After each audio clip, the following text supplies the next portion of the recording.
Welcome back to Maryland Family Matters, the official podcast of the Maryland Family Institute. My name is Jeff Trimbath, and I have the privilege of serving as the founder and president of the Maryland Family Institute. We are joined today by a very special guest. Dr. David Closson joins us. He is a fellow Marylander, resident of Montgomery County, an adjoining county to Anne Arundel, where we are located at Maryland Family Institute. And we're so delighted that David is here with us, not only because he is a fellow Marylander, but because he works for the Family Research Council, and he directs the Center for Biblical Worldview. We've worked together for several years now, David, and we have a very special conference that we're going to be hosting in a couple of weeks that we want to tell you about. But before we get there, David, welcome to Maryland Family Matters. So glad to have you. Hey, well, it's a joy to be with you, Jeff. Congrats on the launch of this podcast.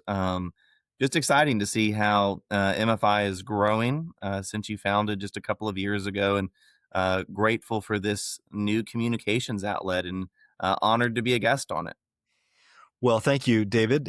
As we start off, why don't you just tell us a little bit about your background? Where did you grow up, and how did you get to Maryland as a Christian and as a scholar? Absolutely, Jeff. Well, born and raised in Orlando, Florida. Grateful to be brought up in a Christian home.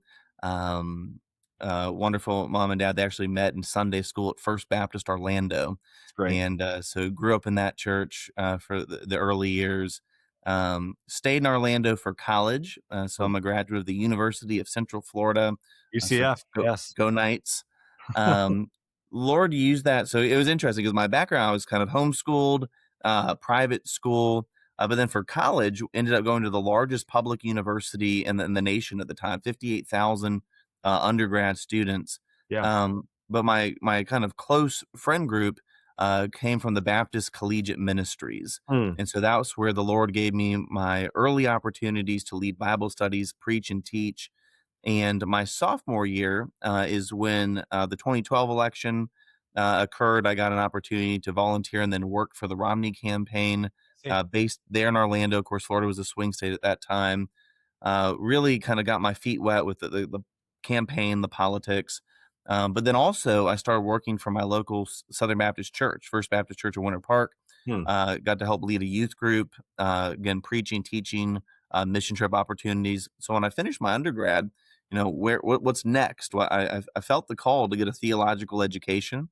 And so my pastor recommended seminary. And so that led me to go to Southern Seminary. So I lived in Kentucky, the Commonwealth of Kentucky, for 5 years, where I did 2 master's degrees at Southern, and then started the PhD in ethics.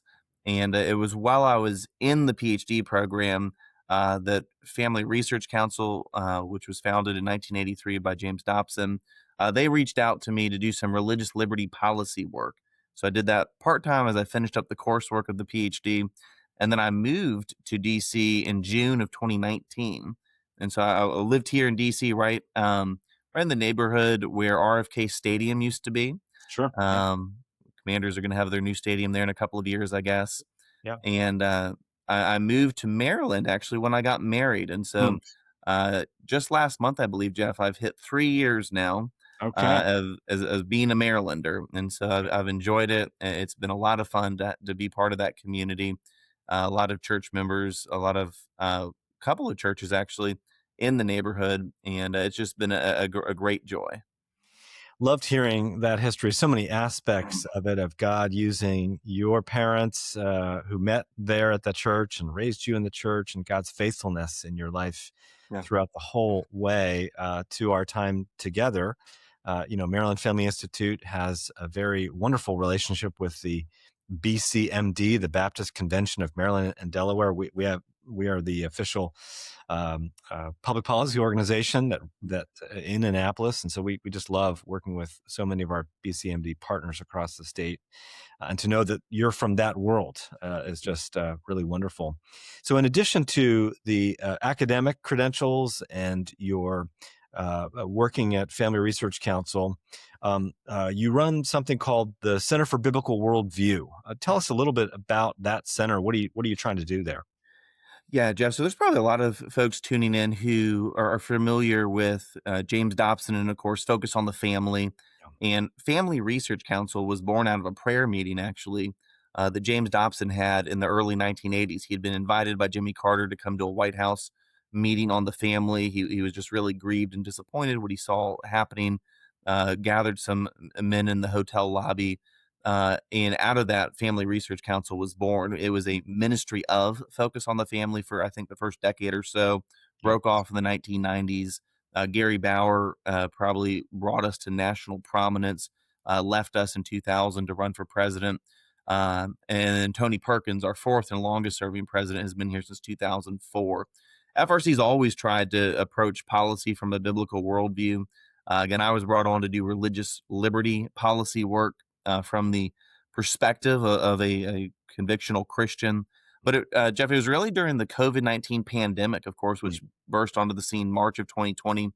A lot of our work then was kind of just tracking what was happening, making sure that ministries and churches knew what was available to them through the CARES Act, the Paycheck Protection Program. And then, of course, when the summer happened with all the religious liberty violations, when churches were clearly in many blue states held to kind of a different standard than casinos or marijuana dispensaries or whatnot. And so, as we kind of entered 2021, the leadership here at FRC said we need to be doing much more for pastors and Christian parents. And so that's when we started this new division called the Center for Biblical Worldview. We brought George Barna on, the well known researcher, to kind of do some research on the convictions that regular churchgoers actually have. And so that's kind of been my seat on the bus now for the last 5 years, is doing the research, the writing, the speaking on whatever the issue of the day is, but more distinctly and explicitly through the lens of a biblical worldview. So one quick example, last week, of course, President Trump gave his State of the Union address, and in our television and TV program, they had me as a guest to then kind of analyze the speech, but not just talk about the politics of the speech or who stood and who clapped and all that, but how as Christians do we think about specifically the way President Trump honored Sage Blair, that detransitioner Right. who had Right. been removed from her parents' home and then wants to identify again as the beautiful young lady that she is. And what are some of the biblical worldview principles behind that? Our embodiment as male and female, parental rights, Deuteronomy 6, gives us as parents the chief discipleship responsibility in our homes. And so kind of going a level deeper, I guess, on the theological, the biblical principles at stake on the chemical abortion pill issue. That's something we've been tracking a lot. I wrote a book on the life issue, so I heavily invested in this.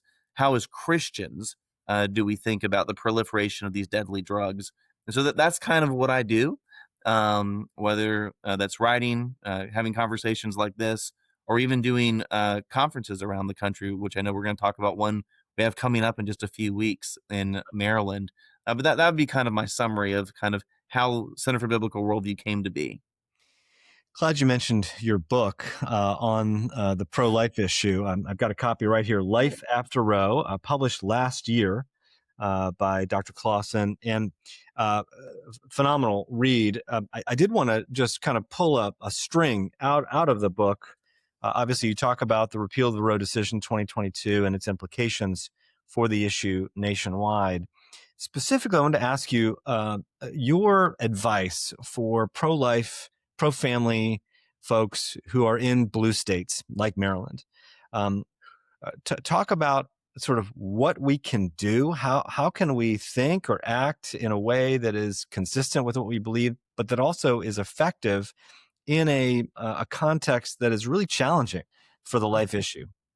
Yeah, so for that book, the last chapter, I interviewed some national leaders, and the Susan B. Anthony Pro-Life Americans, was the largest pro-life group. Their president, Marjorie Dannenfelser, she told me something that I've really kind of carried with me. She said, David, in a post-Roe world, we need to be aggressive for life. And she made the point that'll look very different in Alabama compared to Maryland or New York or California. Right. And if we're living in Maryland, or excuse me, in Alabama, we might be able to get a heartbeat bill or even a full protection bill in place. Right. I think the example that her and I talked about was California, where that legislature was actually trying to make pregnancy resource centers advertise for abortion. Yeah. And so kind of a victory in California might be just protecting the free speech rights pregnancy resource centers. Yes. And so I'm an incrementalist. There's a big debate right now amongst pro-lifers, the kind of the best tactics, best strategy. I want to fight for whatever I can. And so, yeah, in, my home state, Deep Blue, Maryland, unfortunately, very pro-abortion. I'm going to still try to fight for life where I can. Hmm. I'm going to fight for policies that are going to benefit the family where I can. And on the education side of this, Jeff, one of the things that I've learned doing this research with George Barna is that even regular churchgoers are not as pro-life as we probably should be. That there's actual confusion within the church. And so, again, one of the things that I'm encouraging pastors, and one of the reasons we do these workshops, is to kind of make sure we understand what the pro-life ethic is. We should be able to know that the Bible has Psalm 139 verses 13 through 16, or Luke chapter 1 verses 39 through 45, and then apply that pro-life ethic to the issues that we're dealing with in the public square. And so, again, our wins are going to probably be modest, but we still have that call to be that moral prophetic voice. Yes. Well, that's great. And I love how you talked about the role that Christians have. Mhm. As I think about what we can do in blue states, obviously we need to double down on changing hearts and minds. Um, uh, and that includes obviously engaging with our pro-abortion neighbors Yeah. and our pro-abortion legislators. But oftentimes I think that means engaging those who come from evangelical churches. Yes. Just like you said, to buttress them. Well, first of all, to educate them. A lot of them don't don't have the knowledge that the scripture actually is pro-life, but then connecting that with how they live every day, how they engage with these issues. And so I really appreciate you mentioning that. And that brings us really to this conference that we're hosting Yeah. Saturday, April the 18th. David, along with his colleague at the Center for Biblical Worldview, Joseph Backholm, who's an attorney, will be at Mount Airy Bible Church. We'll be there the whole day, 9 a.m. to 4 p.m. This is a sort of a day-long graduate seminar in the Christian worldview and its implications for all of these major issues. Can you talk a little bit about this conference? What are you hoping to achieve? What do you hope people walk away with at the end of this conference? Yeah, Jeff, we just got back maybe a week and a half, or maybe by now it's 2 weeks or so ago, from doing one in Indiana. We just northern Indiana, outskirts of Chicago. I think that was our 18th. Mm. I am proud to say that the kind of the largest one we've done out of those 18 is the one in Glen Burnie that we did in Maryland last year. Just so much energy in the room. But again, we've done these around the country. We've done 4 in Alaska, 3 in California, Alabama, Ohio, Pennsylvania, and this will be the second one in Maryland. I'll run very briefly kind of through the schedule, and maybe this will whet someone's appetite, but kind of it's 8 sessions, 8 40-minute sessions. Kind of the first one is kind of I get up and talk about what's the state of worldview right now in the United States, but in particular in our churches. And this is relying now on 3 national surveys we've done, again, with Dr. George Barna out of Arizona Christian University. And so, again, I'm just kind of painting with broad brushstrokes what is the state of our culture right now. Then Joseph Backholm, like you said, he led the Washington Family Policy Council for several years. He's done work with the Closson Center, has his hand in a lot of different things. He then gives a talk on what is a Christian worldview and how specifically does it compare to kind of that secular worldview. I think one of the most arresting things of his first talk is he says, that the slogan you've all heard, "My body, my choice." We all associate that, of course, with the abortion debate. He says that's actually kind of a religious slogan that encapsulates an entire worldview. And he Yes. actually applies that to several issues. And so I think people really enjoy that talk. I get up and then give what I think, I'll be honest, is my favorite talk on the life issue, teaching a pro-life ethic. So I kind of just walk through what are the arguments that pro-abortion advocates are actually making. Yep. Talk about personhood theory. Then I dive into the Bible. What has the church taught on this issue for 2,000 years?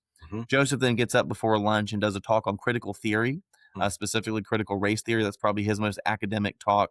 We then break for lunch. I believe at our last one, yeah, then you get up, Jeff, and give kind of an update Yeah. on what's happening in Annapolis. So that'll be over lunch. So it's kind of like a working lunch. We really don't want to waste anybody's time.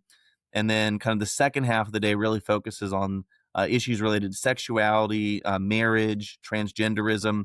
That's two of my talks. Joseph also has a talk on the gender revolution. And then Joseph ends the day talking about kind of wrapping it all up. You guys have graciously listened to a lot of information all day. We'll also usually do some Q&A, by the way.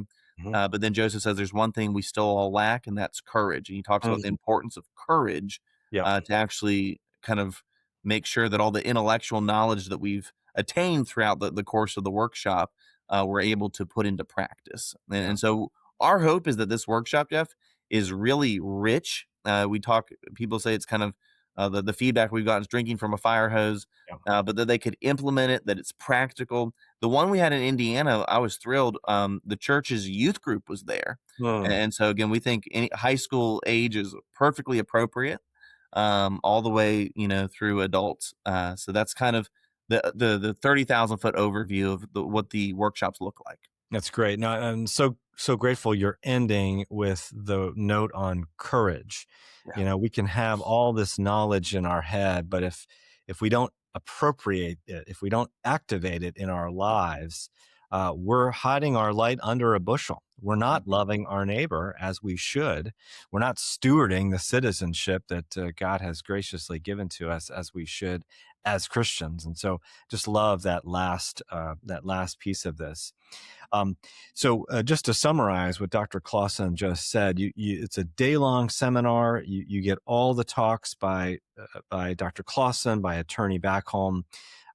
You get a USB with all of the information, all the data, the academic studies that they cite. It's all on there. You actually don't even have to take a note. It's all right there.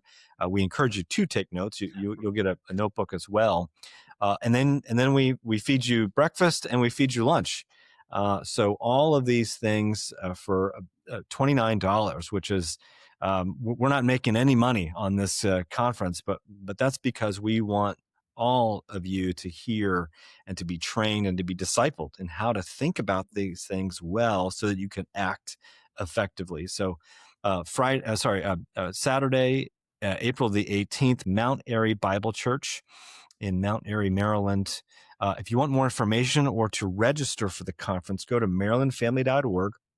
We have an events tab right at the top, and you'll see this event, the Christian Worldview Conference. You can register right there on that link. So we're just really looking forward to Saturday, April the 18th. David, thank you so much for your ministry. Thank you for your faithfulness to the Word of God and your courage to stand for life as a fellow pro-life, pro-family Marylander.